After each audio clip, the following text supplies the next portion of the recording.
Me bring everybody in and we'll get going. Hey everybody, welcome to TPH Live. I'm Dan Harris. This is Steve Harris. We are live from our living room every day on weekdays. We beam in one of the great meditation teachers on planet Earth, and we do 5 minutes of meditation, which is suitable to any level of meditator, beginner or seasoned pro.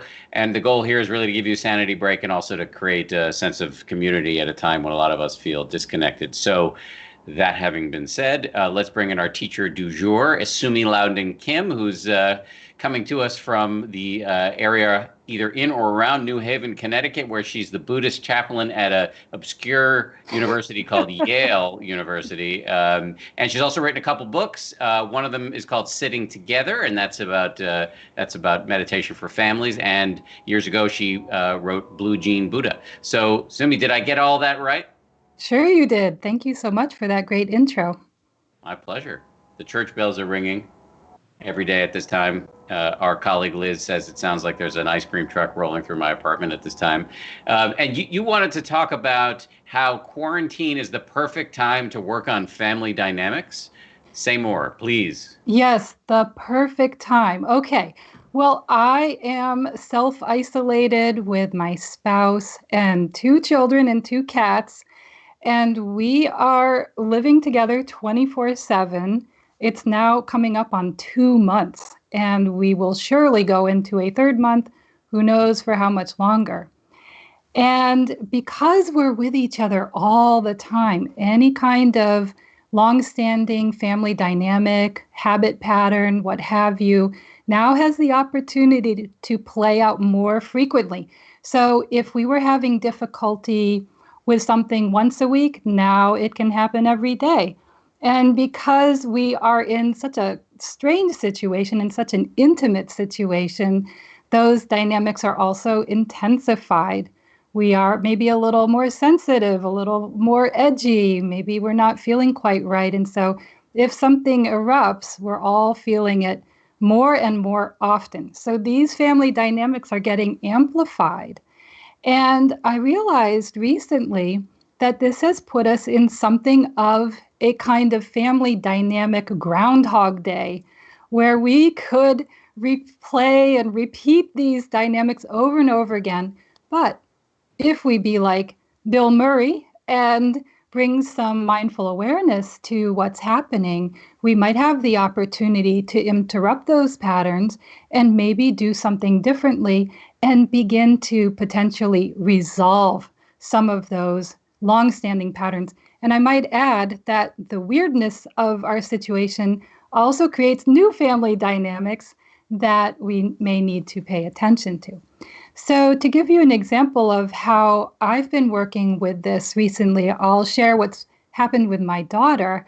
I have a 14-year-old daughter who does the dishes in the evening. She does all the cleanup. And a little while into our self-isolation, she asked me to stay with her in the kitchen. And at the end of a long day of cooking and nagging people and trying to work from home and all of that, the last thing I wanted to do was spend more time with her in the kitchen. So I often said, no, I want to go shower. I want to put my feet up. But I noticed that each time I said that, she looked really hurt and she could get very pouty about it. And so being a medium mindful parent, I noticed that she was feeling bad and that I was feeling bad. And so I thought, okay, this is happening night after night. There's got to be a better way to do this. So first I sat with myself and I thought about, why am I saying no? What's going on there? And I realized that this actually touches into a very old piece of childhood psychology for myself, because I grew up with a parent who was very needy. And so I experienced being needed as alarming, as frightening, and as suffocating. And so in a normal relationship, if somebody needs me, I get a little bit cold and I think, no, you need to become more independent. So I saw that in myself and I thought, okay, we need to work on this. And then I also thought a little bit about what kind of practical solution could we bring to this. And I realized if I just put a stool in the kitchen, then I'll have a place to sit and I'll be much more comfortable. So I brought this to the situation the next time it happened. I felt so much more relaxed sitting down. And then I worked on that place of fear around being needed. And I thought about, could I really show up and give her my unconditional presence? And what I found was that after a little bit of superficial stuff from her, she eventually started sharing what was really important to her, things that she needed to talk about as a young teenager. And I realized, the car rides that we used to have where we would talk about things that she really needed support for were no longer happening. And the kitchen invitation was her way of arranging that. And so we not only resolved that family dynamic, but we actually evolved. And our relationship has become much more trusting and open. And I think this will be beneficial not just for years to come, but for decades to come. So, what I would like to offer up to people who are now in very close proximity with others and who are having relationships in any form, it may not be family, it could be roommates, it could be grandma or mom, in a whole other city where we're calling them every day, where some of these habit patterns that are maybe causing distress or suffering for ourselves or other. I just want to offer up a way of practicing with that so that instead of replaying, we're resolving. So what I would recommend is that we spend some time sitting with that, try to understand what might be happening for us in our psychology, and then ask ourselves, what could I do differently? How could we make this better? And just try it as an experiment and see what happens. Sounds great. Well, first of all, I appreciate the candor. So thank you for that. And so why don't I mute myself and you can guide us in the meditation that you just so skillfully teed up. Wonderful. Thank you. Okay, so wherever you are and however your body is, relax into the seat or the couch or the bed or the floor. Bring a sense of ease to your body. And then, if you'd like, place your hands on your lower belly and breathe into your lower belly, into your hands, and then fill up through the ribs to the top of the throat. And then gently release, exhaling in reverse. Let your body relax. And take another deep breath in, way down in the belly, and up, up, up to the top of the throat, and then exhale, long exhale, and relax, release. And then let your breathing go back to its natural and normal rise and fall. And welcome your body to release and relax even further, softening around the eyes, through the jaw, through the neck and shoulders. Soften and relax your heart and your belly. Releasing all tension and worry as much as you can. And then I'd like to invite you to bring to mind any kind of relationship issue that might have been playing out more frequently in these last few weeks or last few months. Something that has been causing some distress or dysfunction for you, for the other person. It could be something more recent, could be from long ago. For many of us who are parents, conflict arises from gaming, screen time issues, around space, around who gets to do what, when. And as you identify that pattern, that place of disagreement that's not working. Sense how remembering that lands in your body. Where do you begin to feel the impact of that disagreement or difficulty? As you're identifying it in your mind, are there changes in your abdomen or your heart space? How about your hands or your throat, in the forehead or around the eyes? We can notice how the tension of the situation creates tension or difficulty in the body. And then we might ask in a very open, gentle, and loving way, what part of this situation is difficult for me? And why is it difficult?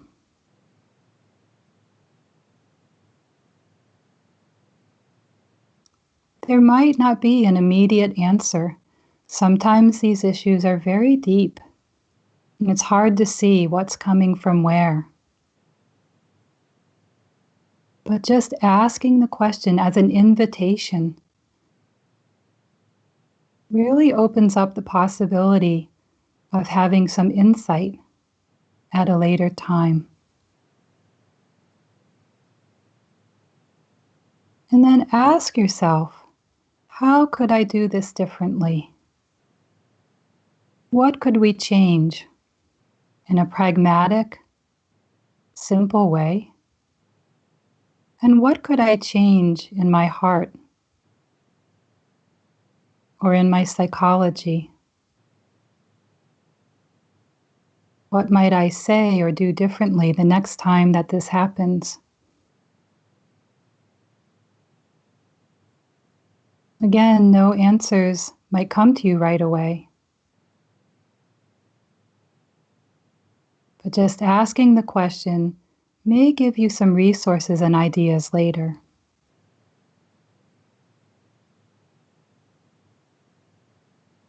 And then to close the meditation, take a nice, gentle, deep breath in, down in the belly, and up through the ribs to the top of the throat. And as you exhale, feel free to open your eyes. Notice where you are in the room and rejoin us on the screen. Thank you. Thank you, Sumi. Roxana writes in, how can we not take personally hurtful things a family member may say? It's awfully hard not to take things personally, especially when they're directing it at you about you. It's natural that we're going to feel that it's personal. And because our family members know us so well, they know how to spot our weak points or what we feel to be our weak points very accurately and very painfully. But usually, if someone's saying something in a way that feels hurtful for you, then it's more to do with them. And so taking some time to think about where are they coming from with this? What is in play for them can help us to understand what's happening. So just as an example, my husband and I got into a rare disagreement. We actually don't disagree that often, but it was, I think because we're thrown in together with so much contact for so long, it had an intensity about it. And words were exchanged that were a little bit personal and could be taken personally. But later, as we stepped back from the disagreement, I thought about what he was saying from his perspective. And I saw something really important about where he was coming from that really helped me soften, that it had a lot more to do with his understanding of things and less to do with about combating me or making me feel like I was wrong. So stepping into the other person's shoes can be really helpful to depersonalize things. CE writes in, how can one convince far-flung elders to be more in touch? My parents on the opposite coast are so staunchly independent that they seldom make or receive calls. Mm. It's an interesting question. Well, I wonder if that pattern is continuous from pre-COVID days or whether that's a new pattern. So if it's a new pattern, then we have to think about what might be triggering them to have this new behavior. And my guess is if it is a new behavior pattern, that they've gotten into a place of fear and maybe inwardness that might need a little bit of coaxing out, or maybe talking to them about how logistics might be tripping them up. It could be something as simple as one of the parents might be getting a little bit deaf, doesn't want to talk about their hearing problem, and is having difficulty hearing over the phone. So we want to look into the pragmatic stuff before getting into the psychological stuff. If it's a long-standing pattern, then of course we've got to go a bit deeper and ask how we might use this unique opportunity of needing each other to be in touch more often, to coax them out of that kind of inward or retreating type of disposition. And it could be as simple as just sharing how much you really need them and how much you would really like to hear their voice, just to know that they're okay. That's great. Sarah writes, how do we gently get our kids off of screens? I have twin 8-year-old boys, and they get dysregulated when it's time to hand over their iPads. I have a feeling half your audience is nodding right now. We're all struggling with this, even the best of us. So, how do we get them off their screens? Yeah, that's a really hard one. In our family, I wish I could say that mindfulness solved all problems, but occasionally it's just very logistical parenting stuff. And so we have established quite a few rules around screen time, and we stick with those rules, and all of us sticks with it. So mom and dad are not breaking their own rules. And that has worked very well for us. The families I've seen that have the most rules in place around screen time have been the most successful. But it's not only limiting screen time, but it's also offering interesting other options to engage them. So we can't just say, no, you can't do that, and then they have nothing. There needs an alternate activity needs to be offered in place of the screen time. Let's sneak in one last one. This is heavy, but it's I think it'd be interesting to see what your response is. Brenda writes in, how can I reframe my son's decision not to be part of my life? I'm a high-risk senior and feel additional sorrow that I may never see him and my precious grandson again. Yeah, that's really painful. And I'm sorry to hear that that's what's happening in your family right now, Brenda. In situations that I've seen where there's a similar dynamic happening, generally, the more the other person seeks contact with the person who's wanting to disengage, the more that person retreats. So if she keeps going after her son and saying, I need you, I want you, I want you, I want to see my grandchildren, that will tend to, very strangely, to push him away. And the situations I've seen where that resolves, when the individual who wants to be in contact just relaxes and steps back and creates an inviting, welcoming space that feels trustworthy. For some reason, the other person who had been wanting to distance themselves senses that, and they will tend to feel more comfortable stepping back into the relationship, knowing that they're not going to be pursued. Unfortunately, that takes a really long time to reestablish that kind of I'm here for you when you're ready for me. It takes a lot of patience and time to be able to do that. I wish I had some better answers for that. Yeah. Some things are very, very complicated. So anyway, Sumi, thank you for everything, for a great meditation, for great answers to thorny questions, and for some thought-provoking stuff at the beginning. So thank you very much. Really appreciate it. You are so welcome. It's been a joy. Thank you for having me. And everybody check out her books, Sitting Together and Blue Jean Buddha. Quick announcement here at the end of the show. Tomorrow we have Elizabeth Mattis Namgyel, a great meditation teacher. And we will also have an alternate host tomorrow because I'm going to take the first day off I'm getting in about 2 months. So I'm excited for that. So Jeff Warren, my partner in crime and co-author of a Meditation for Fidgety Skeptics, will be hosting the show tomorrow instead of leading the meditation. So I'm excited about that. Also, we've been nominated for a couple of Webby Awards over the 10% Happier app. So there's some links that you can vote for us or vote for our competitors, whatever you're feeling, in the video description on whatever page you're watching this. Let's see, anything else I should tell you? I think that's it. Sumi, thank you again. And everybody, stay home and stay safe. We'll see you. I'll see you on Thursday. Jeff will see you here with Elizabeth tomorrow.